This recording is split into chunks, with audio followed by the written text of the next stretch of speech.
Honestly फिर Canada study visa ਦੇ results ਨੂੰ ਲੈ ਕੇ ਵੀ ਜਵਾਬ ਦੇ ਦਿਓ ਕੀ ਲੱਗਦਾ ਕਿਦਾਂ ਦੇ ਰਿਜ਼ਲਟਸ मार्केट का सक्सेस रेट 50% है। ओके। मेरा सक्सेस रेट मोर देन 75% है। अच्छा। उसके पीछे रीजन है, देखिए we are regulated Canadian immigration consultant, RCIC member हैं, तो हम स्टूडेंट्स को गाइड करते हैं कि भाई आरसीआईसी की हेल्प लीजिए, that will be more better. ठीक है, तो उसमें काफ़ी ऐसी प्रोफाइल्स जो रिफ्यूजल्स थे उनके भी हमने वीज़े लिए। अगर मैं अभी की बात करूं तो 2016 में बच्चे ने बीए किया था ओनली 50% मार्क्स के साथ, एक कॉलेज से ऑलरेडी रिजेक्ट था और 2016 से टिल डेट तक उसका वर्क एक्सपीरियंस था। हमने उसकी फाइल आरसीआईसी के थ्रू डाली, आरसीआईसी मेंबर इमिग्रेशन लॉयर के थ्रू, मेरी कनाडा ऑफिस से वो फाइल लगी, फाइनली स्टूडेंट का वीज़ा लगा। 2 महीने तो लगे वीज़ा आने में। ऐसे सैकड़ों स्टूडेंट्स हैं जो ऑलरेडी रिफ्यूज थे, उन बच्चों के वीज़ा निकले हैं। बट मैं ये नहीं कहूँगा कि भाई आज का जो सिनेरियो उस चीज़ को देखते हुए कि हर एक बच्चे का वीज़ा आएगा, बट यस हम अच्छे लेवल पे ट्राई ना करें वो फिर हमारी गलती है। तो अच्छे लेवल पे अगर ट्राई करेंगे डेफिनेटली वीज़ा आएगा। अब मैं यहाँ पे क्लाइंट्स को, स्टूडेंट्स को, पेरेंट्स को एक चीज़ बताना चाहूँगा, there are 2 type of consultant. एक कंसल्टेंट है नॉर्मल, एक कंसल्टेंट है immigration lawyer, RCIC regulated Canadian immigration consultant. ऐसे ही अगर मैं ऑस्ट्रेलिया की बात करूं, एक है नॉर्मल, एक है मारा, MARA, मारा एजेंट जी। अब होता क्या है, जो स्टूडेंट्स मान लो क्या नाम है, इंडिया में जो कंसल्टेंट्स हैं वो मोस्टली नॉर्मल कंसल्टेंट बैठे हैं। ठीक है, तो they are authorised to launch the file only for the student visa. Okay. लेकिन जो इमिग्रेशन लॉयर होता है वो स्टूडेंट वीजा के साथ साथ पीआर, इन्वेस्टमेंट वीजा, टूरिस्ट, हर एक वीजा कर सकता है। right. अच्छा, जो नॉर्मल कंसल्टेंट इंडिया में बैठे हैं they are not qualified one. कोई 10th फेल है, उसने भी प्रैक्टिस करनी शुरू कर दी है, उसके पास अपने डायरेक्ट एग्रीमेंट्स नहीं है, तो किसी और कंसल्टेंट के थ्रू, मास्टर एजेंट के थ्रू वो करते हैं। लेकिन जो आरसीआईसी मेंबर या मारा होते हैं वो कैसे बनते हैं जी? पहली बात तो उस कंट्री की आपके पास पीआर होनी चाहिए, जिस भी पर्टिकुलर कंट्री को आप कर रहे हैं। ठीक है, ठीक है।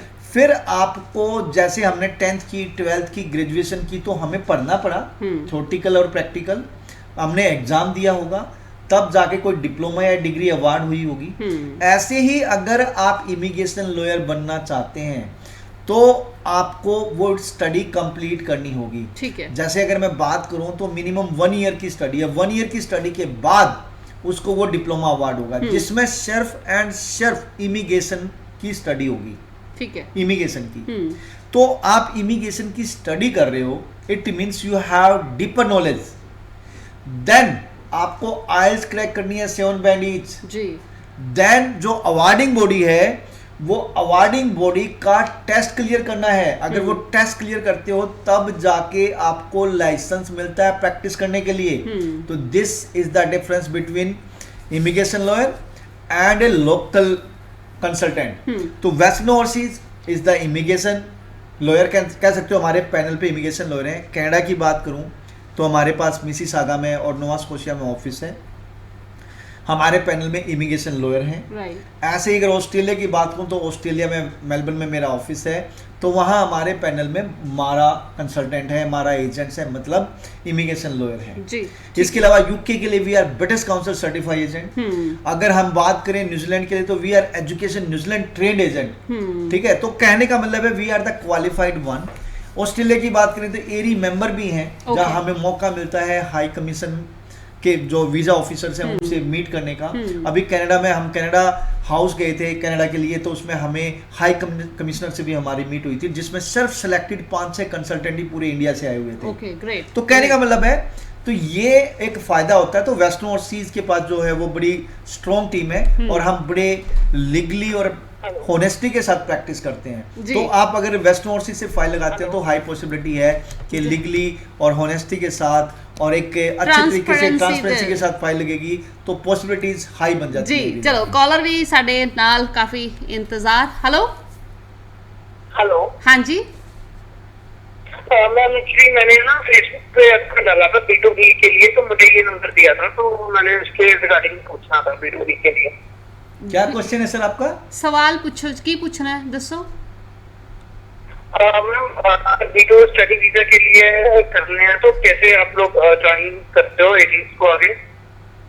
कि सर ये वेस्टर्न ओवरसीज का शो चल रहा है। अगर आप B2B के लिए आप काम करना चाहते हैं हमारे साथ तो आप मेरी नियरेस्ट ब्रांच में जा सकते हैं। 9115017017 पे कॉल कर सकते हो। और यहाँ हम स्टूडेंट्स की कॉल ले रहे हैं, किसी एजेंट्स की कॉल नहीं ले रहे हैं ਜੀ ਸੋ ਇਹਨਾਂ ਨੇ ਤੁਹਾਡੀ ਐਡ ਦੇਖੀ ਹੋਣੀ ਹੈ ਜੀ, ਯਾਨੀ ਕਿ ਲਾਈਕ ਅਗਰ ਕਿਸੇ ਨੇ ਤੁਹਾਡੇ ਨਾਲ ਕੰਮ ਵੀ ਕਰਨਾ ਹੋਵੇ ਤਾਂ ਵੀ हाँ यस अगर आप कोई कंसल्टेंट भाई है जो हमसे काम करना चाहता है तो we are the separate team for B2B जिसमें आपको हर केस की असेसमेंट मिलेगी और कोशिश करेंगे टाइमली आपका ऑफर और टाइमली आपकी फाइल हम लॉन्च कर सकें। ਜੀ ਸੋ ਫੋਨ ਕੱਟਿਆ ਗਿਆ ਜੀ, ਤੁਸੀਂ ਦੁਬਾਰਾ ਕਾਲ ਕਰ ਲਓ। ਸੋ ਸਾਡੇ ਸਟੂਡੈਂਟਸ ਦੇ ਵਾਸਤੇ ਜੀ ਦੇਸ਼ ਪ੍ਰਦੇਸ਼ ਲਾਈਵ ਦਾ ਪ੍ਰੋਗਰਾਮ, ਜਿਨ੍ਹਾਂ ਨੇ ਬਾਹਰ ਜਾਣਾ ਹੈ ਜਾਂ ਜਿਨ੍ਹਾਂ ਨੇ ਅਪਲਾਈ ਕੀਤਾ ਹੋਇਆ ਜਾਂ ਹਾਲੇ ਜਿਹੜੇ ਸੋਚ ਰਹੇ ਨੇ ਜੀ, ਸਾਰਿਆਂ ਦੇ ਵਾਸਤੇ। ਜਿਨ੍ਹਾਂ ਨੇ ਓਪਨ ਵਰਕ ਪਰਮਿਟ ਦੇ ਵਾਸਤੇ ਵੀ ਅਪਲਾਈ ਕਰਨਾ ਕਾइंडली ਪੁੱਛ ਸਕਦੇ ਨੇ। मैं जो आपने क्वेश्चन किया मैं इसका एक बार जवाब मैं देना कॉल चाहूंगा। एक देख जी, जी, लिए please। अगर हेलो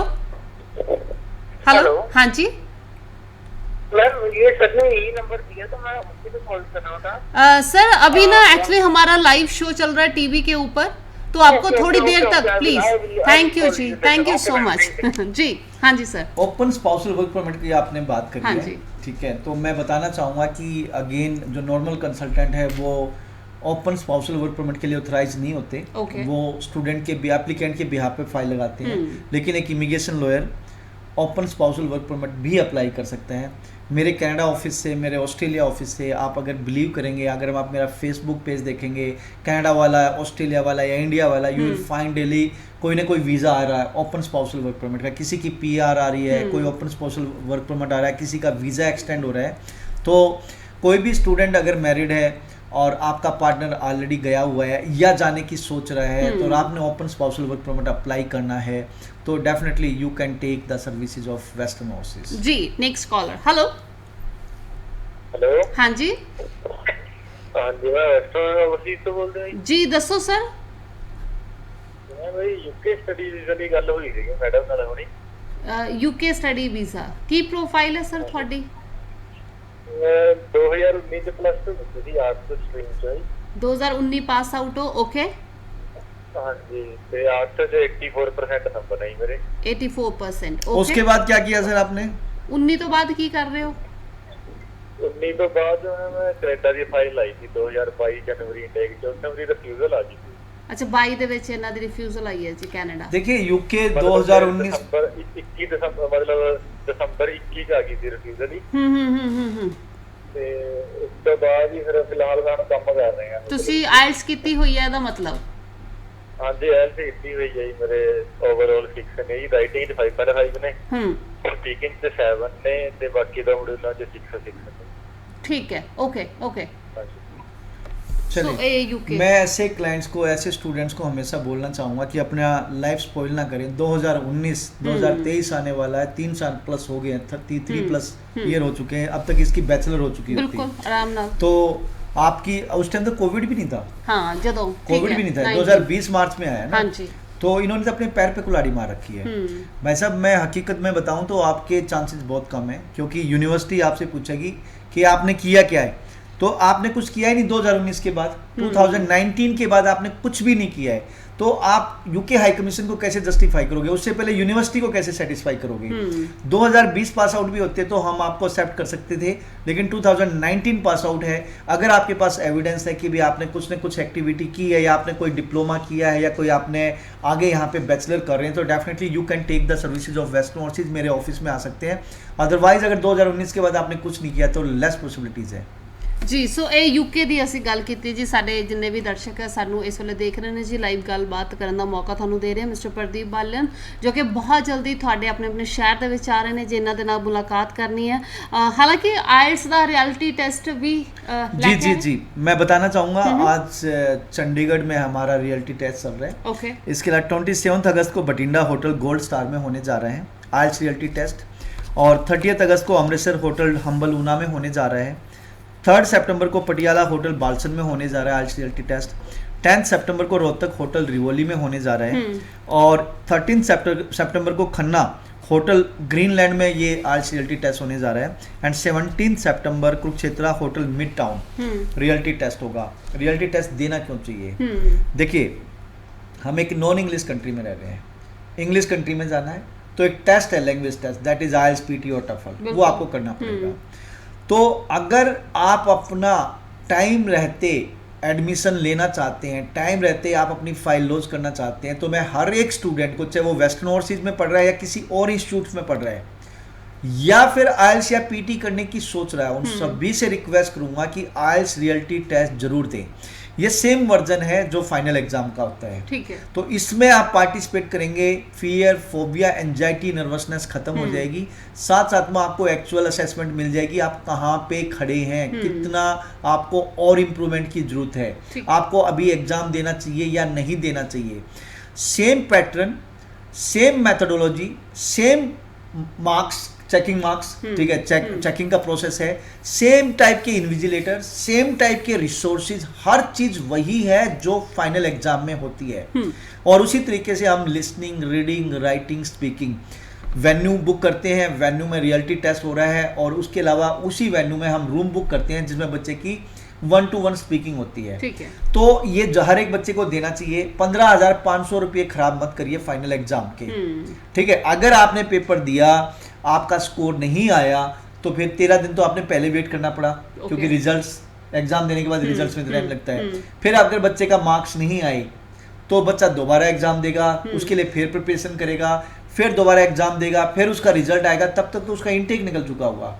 सिर्फ 699 रुपये पे करके आप इस एग्जाम को दे सकते हैं। इसके लिए IELTSrealitytest.com इस पे जाइए और अपनी डेट बुक कर लीजिए। इसके अलावा हमारे PTE and CD IELTS reality test भी चलते हैं, PTE and CD IELTS reality test, जो कि अब इस मंथ में 31 अगस्त को होने जा रहा है। इसके लिए आप अगेन IELTSrealitytest.com पे जाइए और बुक कर लीजिए। साथ साथ में एक हमारा IELTS PT का फ्री बूट कैंप चल रहा है। ओके। ये ऑनलाइन होगा, पूरे वर्ल्ड से बच्चा जुड़ सकता है। इसमें हजारों बच्चे जुड़ते हैं, कैपिंग लग जाती है, हमें बार बार मतलब एक लिमिट के बाद हम बच्चों को ले नहीं पाते। अच्छा। तो इसको जरूर अटेंड करें। 3 घंटे की ब्रेनस्टॉर्मिंग सेशन है जिसमें आपको इतनी टिप्स एंड स्ट्रेटजी दी जाएंगी जो आपके लिए रिक्वायर्ड हैं डिजायर्ड स्कोर लेने के लिए। 7 बैंड ईच चाहिए, 8 बैंड ईच चाहिए, 8,777 चाहिए, 6 ईच चाहिए, 6.5 नॉलेज देन 6 चाहिए। इस बूट कैंप को जरूर अटेंड करें, जो कि होने जा रहा है 30 अगस्त को। 30 जस्ट होल्ड डाउन इसमें 30 अगस्त, यस। इसके अलावा सेम डे 30 अगस्त को एक IELTS PT, इसका क्या नाम है, स्टूडेंट वीजा का ऑनलाइन फेयर भी है, एडमिशन डे भी है, सेम डे, जिसमें कनाडा, ऑस्ट्रेलिया, न्यूजीलैंड, UK, USA, यूरोप, हर एक कंट्रीज की आप ऑनलाइन काउंसलिंग ले सकते हो और अपना एडमिशन ले सकते हैं। इसमें यूनिवर्सिटी कॉलेज के डेलीगेट्स भी होंगे, वेस्टर्न ओवरसीज की टीम भी होगी, मैं खुद भी होऊंगा। अगेन वेस्टर्न ओवरसीज .events पे जाके इसके लिए आप बुक कर सकते हैं, चाहे आपने IELTS PT का फ्री बूट कैंप लगाना है या फिर आपको ऑनलाइन एडमिशन फेयर में पार्टिसिपेट करना है। लॉगिन करें वेस्टर्न ओवरसीज .events। जी, नेक्स्ट कॉलर। हेलो, हाँ जी सर। हेलो, हाँ जी, हाँ जी, सत श्री अकाल। हाँ जी, लाइव चल रहा है सर, दसो जी। हाँ जी, हाँ जी, हाँ जी, मैम सवाल पूछना क्या? हाँ जी, हाँ जी मैम, मेरी बेटी है, उसने +2 किया है नॉन मेडिकल में, ठीक है जी। 87% नंबर है उसके +2 में से। ओके। तो उसको कनाडा जाने के लिए मैम, क्या PR जाने के लिए अगर यहाँ पे कोर्स करके जाना ठीक रहेगा या अभी वहाँ से स्टडी करके वहाँ पे ठीक रहेगा मैम? क्या है इनकी नॉन मेडिकल है? मेडिकल या नॉन मेडिकल? मेडिकल देने जी। और +2 कब की है और IELTS में स्कोर कितना है? IELTS कर लिया उन्होंने? IELTS अभी नहीं किया मैम। और +2 कब हुई है मेडिकल बैकग्राउंड से? इन्होंने 12वीं की है मेडिकल दे नाल। हाँ जी, कब हुई है? मेडिकल में 12वीं की है। कदों की है जी? होनी मैडम ने इसी साल की है। इसी साल की है जी। देखिए राइट टाइम है। अगर आप सुनिए, अब आप सुनिए प्लीज, मेरा आंसर सुनिए। लिमिटेड टाइम है, बच्चे ने मेडिकल किया है, ठीक है, +2 पास है, रिसेंट पास आउट है, बगैर टाइम वेस्ट करे उसको IELTS कराइए। 6 ईच ले लीजिए, ठीक है, 6 ईच के साथ उसकी फाइल लगेगी। मेडिकल से रिलेटेड बहुत सारे ऑप्शन हैं जिसमें एडमिशन हो जाएगा। अब मान लो सपोज करो आप इंडिया में इसको पढ़ाना चाहते हो, तो आप पहले 3-4 साल इंडिया में पढ़ाओगे, बाद में आपका अगर टारगेट ही अब्रॉड है तो अभी भेजिए। आप डिप्लोमा करवा सकते हो, डिग्री करा सकते हो कनाडा में, तो this is the right time, आप अप्लाई अभी करिए। उसके लिए आइल्स या पीटी करना होगा, आइल्स कराइए क्योंकि उसमें आपकी एसडीएस फाइल लग जाएगी फिर। और आप मेरी किसी भी ब्रांच में आ सकते हैं, we have the best teacher in the industry, from the industry. तो आप मतलब 7 से 8 घंटे की हम डेली क्लास देंगे। इसके अलावा अगर आपने ऑनलाइन भी पढ़ना है तो हमारे पास ऑनलाइन भी क्लासेस चलती है जिसमें फॉरेन फैकल्टी भी हैं, मतलब गोरे या गोरी आप कह सकते हैं, फॉरेन फैकल्टी भी हैं जो बच्चे को पढ़ाएंगे। अगर आपके पास इंटरनेट फैसिलिटी अच्छी है, लैपटॉप है, तो आप घर से भी पढ़ सकते हो अगर मेरे ऑफिस नहीं आ सकते। अदरवाइज 9:30 to 6 मेरी क्लासेस चलती हैं। इसके अलावा अर्ली मॉर्निंग बैच भी है और लेट इवनिंग बैच भी है। आप आइल्स करिए और आइल्स के बाद अपना जैन इनटेक तो मेरे को लगता है आपका निकल जाएगा, मई इनटेक के लिए आप अप्लाई कर सकते हो जी। सो सब तो पहला जी ਤੁਹਾਨੂੰ ਇੱਕ ਵਾਰੀ ਆਇਲਸ ਜ਼ਰੂਰ ਕਰਾਣੀ ਹੋਏਗੀ ਬੇਟੀ ਨੂੰ ਅਗਰ ਤੁਸੀਂ ਕੈਨੇਡਾ ਭੇਜਣਾ ਹੈ। And study visa the option ਤੁਹਾਡੇ ਵਾਸਤੇ ਬੈਸਟ ਆਪਸ਼ਨ ਜੋ ਕਿ ਸਾਡੇ ਐਕਸਪਰਟ ਦੇ ਵੱਲੋਂ ਤੁਹਾਨੂੰ ਦੱਸੀ ਗਈ ਹੈ। ਸੋ ਬਿਨਾਂ ਦੇਰੀ ਤੋਂ ਜਿੱਦਾਂ ਇਹਨਾਂ ਦੇ ਰਿਐਲਿਟੀ ਟੈਸਟ ਵੀ ਲੈ ਕੇ ਆ ਰਹੇ ਨੇ, ਤੁਸੀਂ ਇਹਨਾਂ ਦਾ ਹਿੱਸਾ ਵੀ ਬਣ ਸਕਦੇ ਹੋ ਅਤੇ ਤੁਸੀਂ ਇਹਨਾਂ ਦੇ ਸੋਸ਼ਲ ਪੇਜ ਤੇ ਜਾ ਕੇ ਤੁਸੀਂ ਇਹਨਾਂ ਨੂੰ ਜ਼ਰੂਰ ਫੋਲੋ ਕਰੋ ਸੋ ਦੈਟ ਕਿ ਤੁਹਾਨੂੰ ਟਾਈਮ ਟੂ ਟਾਈਮ ਅਪਡੇਸ਼ਨਸ ਮਿਲਦੀਆਂ ਰਹਿਣ।